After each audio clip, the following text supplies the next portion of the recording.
A certain man had 2 sons.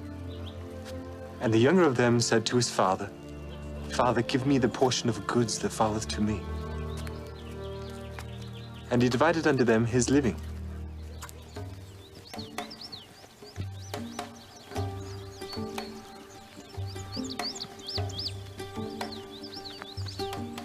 And not many days after, the younger son gathered all together and took his journey into a far country, and there wasted his substance with riotous living.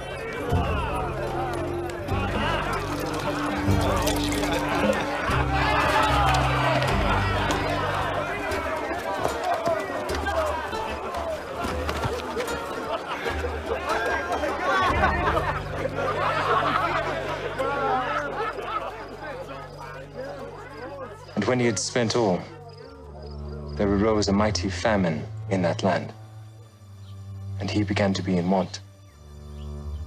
And he went and joined himself to a citizen of that country, and he sent him into his fields to feed swine. And he would fain have filled his belly with the husks that the swine did eat, and no man gave to him.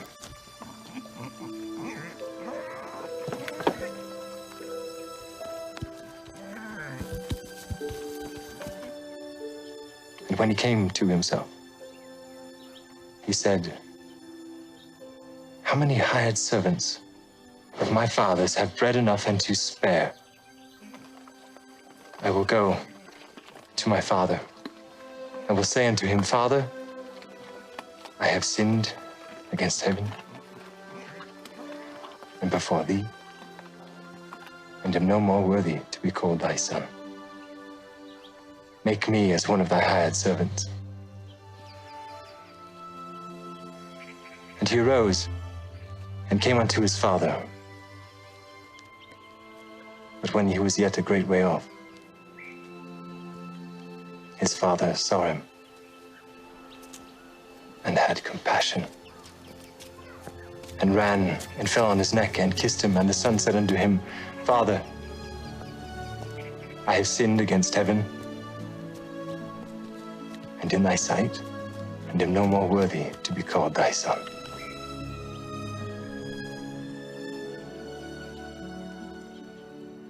But the father said to his servants, "Bring forth the best robe and put it on him.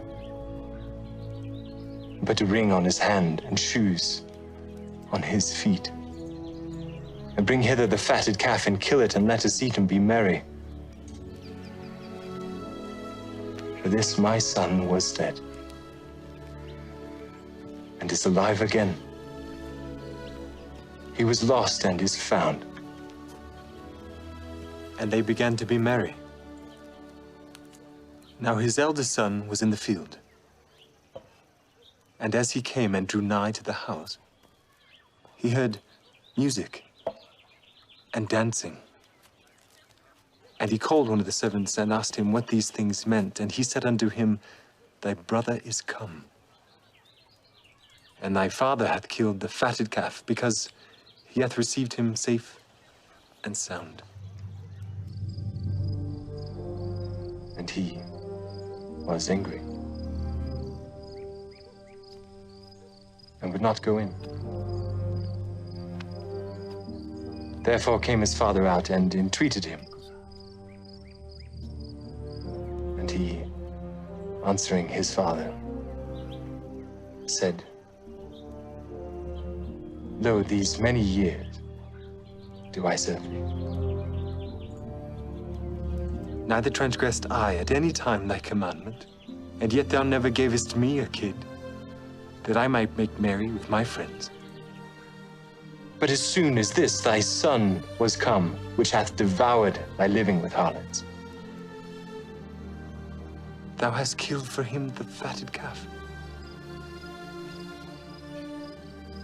And he said unto him, "Son, thou art ever with me, and all that I have is thine. It was meet that we should make merry and be glad. For this, thy brother was dead, and is alive, and was lost, and is found.